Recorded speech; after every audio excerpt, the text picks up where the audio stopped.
I can't believe I found this old tag. It's been up in that box up there, and this tag was made 40 years ago at the Rod Run in Pigeon Forge. So I was up here in the barn lot getting some stuff for we're having to do a major project down here on the cabin. And I just happened to think about where I had mentioned the other day that I had a box somewhere. That's how long this box has not been out.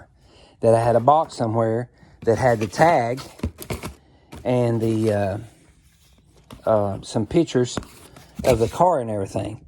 So, and I'm hoping that it's in here. Look at here.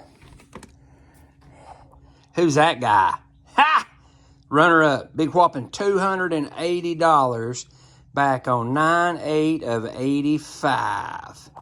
Bam! Can you believe that? Oh my goodness, I'd forgot about these. Check that out. So that means that surely,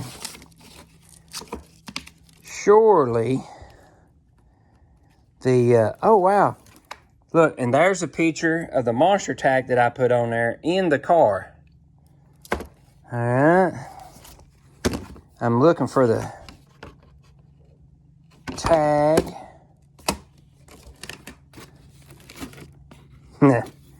Check it out. Bam!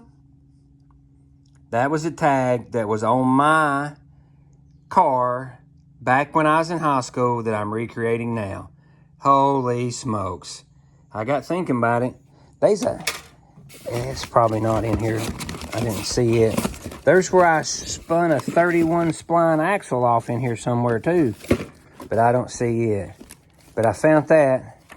That's pretty cool, I think. That'll work. So there is the tag that was on my Falcon all the way through high school. I actually got that thing painted up at the Rod Run one year. Second place in around 1985. There was a bunch of cars down there that day. I remember it just like it was yesterday. Who's that guy? But anyways, found this stuff in there too. Thought it was kind of funny. We sure do look different now.